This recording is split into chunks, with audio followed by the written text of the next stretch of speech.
Well, good afternoon, my ladies and my gents. Welcome to episode 4 of the Big Rig Group Build, hosted by Jeff over at Jeff's Model Garage. And my entry is the Pete 379 by Revell of Germany, and I am disappointed with them.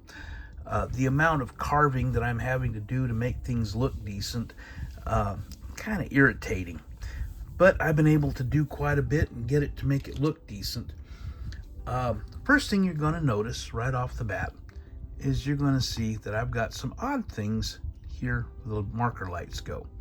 Well, I'm going to use, I think I highlighted them once before. Josh over at VCG has got these, he calls them Grocon torpedo lights on his site. They're the basic, the nice lights that Peterbilt and Kenworth used on a lot of their trucks, and they were getting a little more fancy. And these have a visor over the top of them. You can file that off if you don't want to use it. It's real quick and easy. And of course it comes with the yellow lenses to go in them. But they don't have the gap in the bottom. They're flat. I needed a flat surface. So I went through and I nipped them off, cleaned them up. I got a hole and I need to put paint in them. So I went out and I tried this to see how it worked. It's the Super Gold. This stuff is the more expensive that Josh sells. It's $10 a bottle. I try to use it fairly sparingly because, well, this one, just your basic super glue gel, and it's $5 a bottle. This one still lasted, the last bottle lasted, I don't know, four months or more. But anyway, I tried that. It actually does a pretty good job filling it. So I also filled the holes here and here in the roof because they go to the air horns that come with the kit. And I'm going to use special order VCG resin air horns. And they're a little bit different size. They're not, you can see here where the holes are, it's not near as long. So needed to do something, so I went ahead and filled them in. And this stuff actually does a pretty good job. Okay, onward. Got the steering column. I'm about ready to put it in along with the steering wheel. Part of what I'm disappointed at, you can see that the molding got crooked and it wound up cutting off part of it, and it's a little off center, but with everything else you're really not going to notice that, so okay, I'll deal with it. In the cab, same type of thing happened with the gear shift. I had to shave it down quite a bit, but I got it painted up. It looks pretty good. Josh, VCG, you've got some, I got a cup holder in here that I built a little cubby around so that you could, I would put things like map or something like that in there, or some book or something. And he also had some cups that he's recently introduced.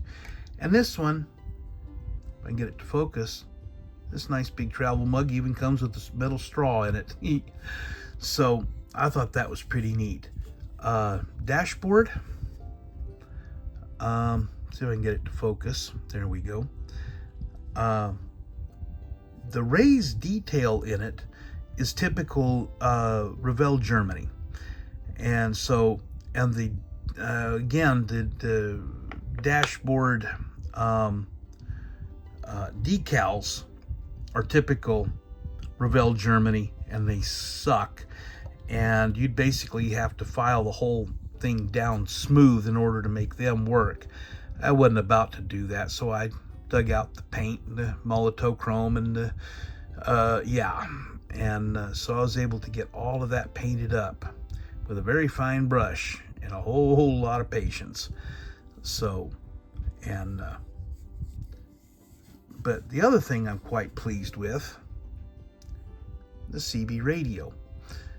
This came out of the 1970 Ford Galaxy James Bond special police car.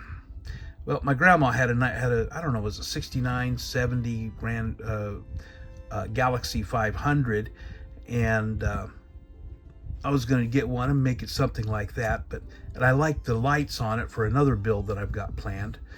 But I basically took the radios out of that and put them together. I've got I wound up with a CB with a signal kicker.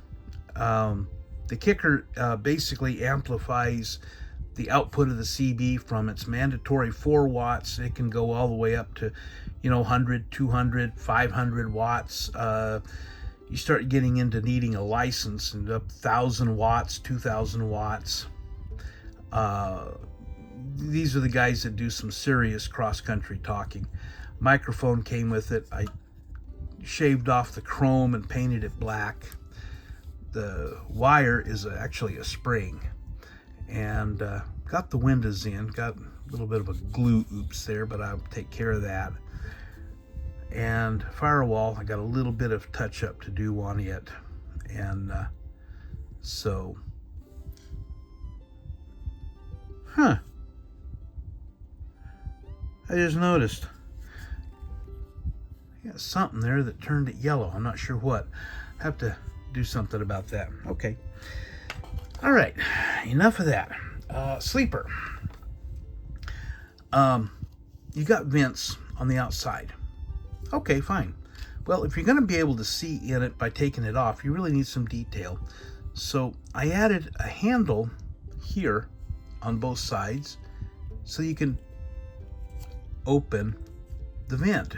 This is the kind of thing that you would push one way or the other in order to open the vent on the outside. Normally this comes with the type of a screen in through here, but I didn't have any screen that would look right, so I just kind of left that off and kind of did a little bit of work on some of the stuff in here. I still need to do the chroming around here, but I'm going to wait until this is all put together so that you don't get the decals on it, so I don't mess up the chrome. But I did that. I've got a lot of the other stuff painted up.